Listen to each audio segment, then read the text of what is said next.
Alors, bonsoir à vous tous. Un avis spécial vous avait été envoyé par le signé qu'une séance extraordinaire du Conseil de la municipalité a été convoquée par M. le maire, moi-même, pour être tenue au 453 au Saint-Denis à Saint-Alexandre, mercredi le 21 octobre à 19 h, et qu'il sera pris en considération les sujets suivants. Ouverture de la séance et déclaration d'intérêt, exercice d'un droit de préemption et levée de la séance. Les documents sont disponibles sur votre tablette. Ça a été donné à Saint-Alexandre le 15 octobre 2020 par M. Marc-Antoine Lefebvre, directeur général, secrétaire et trésorier. Alors, nous débutons cette rencontre.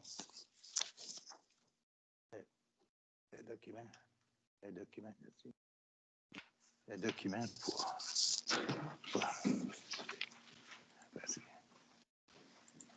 Ça me prend toujours une copie.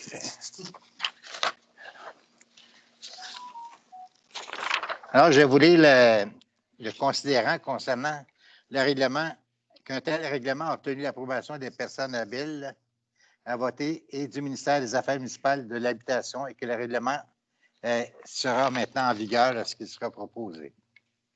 Considérant qu'en vertu des nouvelles dispositions de la loi sur l'instruction publique, un centre de services scolaire peut, conformément aux dispositions des articles 272.3, 272.13 de cette loi, requérir d'une municipalité locale qu'elle lui cède à titre gratuit un immeuble aux fins de la construction ou de l'agrandissement d'une école ou d'un centre. Considérant qu'en vertu de l'article 272.17 de cette même loi, une municipalité locale peut exercer un droit de préemption à l'égard de tout immeuble de son territoire qu'elle est susceptible d'acquérir en vue de le céder à un centre de services scolaire pour se conformer aux obligations découlant de l'application de l'article 272.2.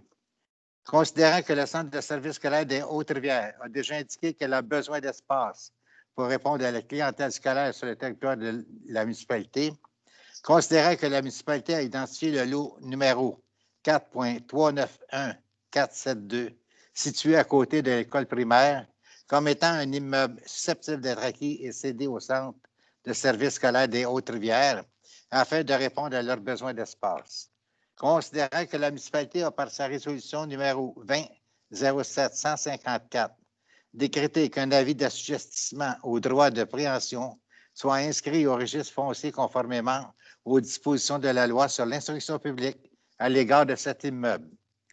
Considérant que suite à cet avis, le propriétaire de l'immeuble a avisé la municipalité de son intention d'aliéner l'immeuble à un tiers.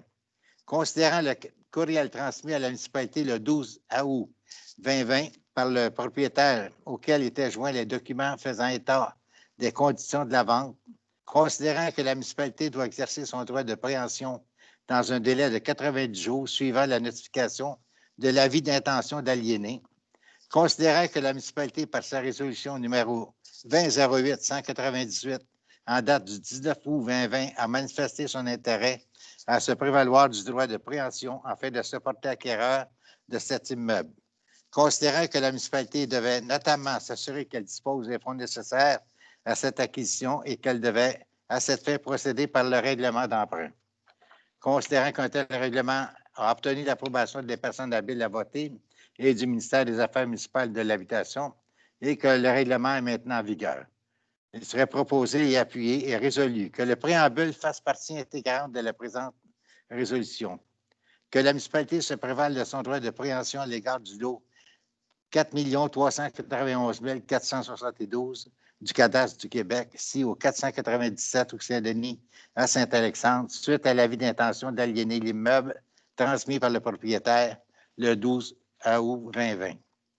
Que la municipalité acquiert par conséquent cet immeuble libre de toute charge et hypothèque pour la somme de 400 000 $, que la municipalité indemnise par ailleurs le propriétaire sur présentation des pièces justificatives pour les dépenses courantes, exemple, l'électricité, assurance, assumée par ce dernier depuis le 7 août 2020, date à laquelle il prévoyait céder l'immeuble au promettant acheteur. Que la municipalité mandate Mme Maître Luce Moreau, notaire, afin de préparer le contrat d'acquisition du lot 4 391 472 par la municipalité et autorise à cet effet le maire Luc Mercier et le directeur général et secrétaire trésorier, M. Marc-Antoine Lefebvre, à signer le dit contrat pour et au nom de la municipalité. Qu'une copie de la présente résolution soit transmise au propriétaire de l'immeuble. Alors, il serait proposé par Jean-François Berthiaume et appuyé par Marie-Ève Denicourt. Est-ce que tout le monde sont en accord? Oui. Oui, oui. Oui. Alors, j'ai la réponse favorable de tous les commissaires, de tous les conseillers, pardon, qui sont ici, le conseil au complet ce soir. Alors, il est proposé et appuyé. Il y a une autre résolution.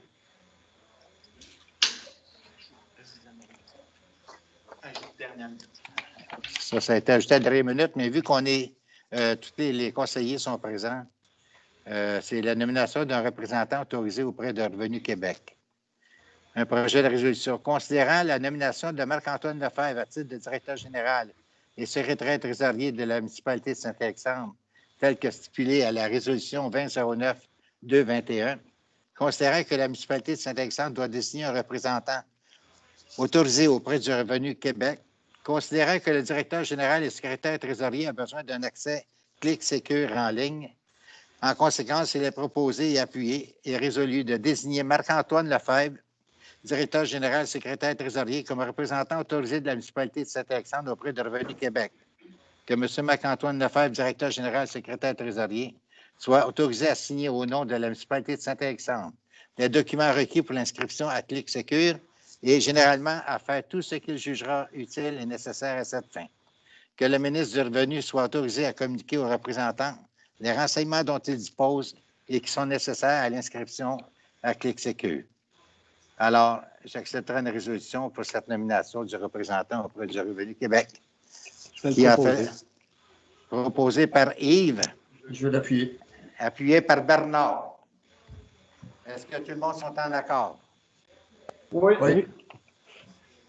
Alors, ça complète, je crois. Et le point suivant à l'ordre du jour était la levée de la séance. J'ai peut-être, je ne sais pas si on m'entend. Hein? Oui, on t'entend bien. D'accord. Ben, moi, je t'entends bien. Là. Au point 2, on avait le refus de l'avis de convocation. Est-ce qu'on avait quelque chose à faire là-dedans ou tout était correct? Là? Alors, je ne l'avais pas dans mon ordre du jour.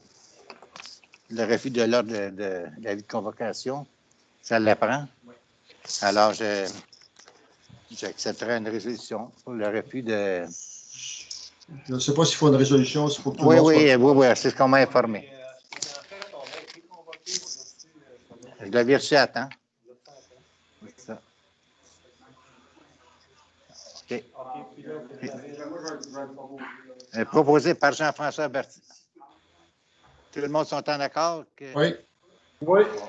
Pour le point suivant que j'ai de vous apporter. La nomination de représentants auprès du Revenu Québec. Tout le monde est en accord. Ça complète. Alors, nous en sommes rendus à la levée de la séance. Qui propose la levée de la séance? Je crois que c'est Stéphane. C'est moi. J'avais vu que tu avais levé la main. Oui, exactement. Alors, la réunion est complète. Alors, merci bien de votre attention. Merci également de votre présence. Et puis, je vous souhaite une belle fin de soirée et une belle semaine. Merci bien. Merci. À tantôt, dans 10 minutes, je ne suis plus là.